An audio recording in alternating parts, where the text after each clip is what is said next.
24 പുറത്തുവിട്ട ബാർക്ക് തട്ടിപ്പിൽ കേന്ദ്ര സർക്കാരിന്റെ അടിയന്തര ഇടപെടൽ.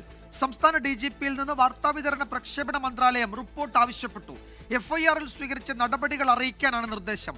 സാഹചര്യം നിരീക്ഷിച്ചു വരികയാണെന്നും വാർത്താവിതരണ പ്രക്ഷേപണ സഹമന്ത്രി ഡോക്ടർ എൽ മുരുകൻ പാർലമെന്റിനെ അറിയിച്ചു. ടെലിവിഷൻ റേറ്റിംഗ് കൂടുതൽ സുതാര്യവും നീതിയുക്തവുമാക്കാൻ നടപടി തുടങ്ങിയെന്നും മന്ത്രി സഭയെ അറിയിച്ചു. ബാർക്ക് റേറ്റിംഗിൽ അട്ടിമറി നടത്താൻ കേരളത്തിലെ ഒരു ചാനലുടമയും ബാർക്ക് ജീവനക്കാരനും തമ്മിൽ നടത്തിയ ഇടപാട് പുറത്തുകൊണ്ടുവന്ന 24 ന്യൂസിന്റെ ഓപ്പറേഷൻ സത്യയിലാണ് കേന്ദ്ര സർക്കാരിന്റെ നിർണായക ഇടപെടൽ. സംസ്ഥാന പോലീസ് മേധാവിയിൽ നിന്നും കേന്ദ്ര വാർത്താവിതരണ പ്രക്ഷേപണ മന്ത്രാലയം റിപ്പോർട്ട് തേടി.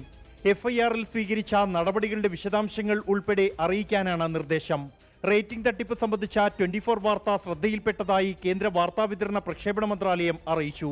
സംവിധാനത്തിന്റെ വിശ്വാസ്യതയും സമഗ്രതയും ഉറപ്പാക്കുന്നതിനായി സാഹചര്യങ്ങൾ സൂക്ഷ്മമായി നിരീക്ഷിക്കുന്നുവെന്നും കേന്ദ്ര സർക്കാർ ലോക്സഭയിൽ അറിയിച്ചു.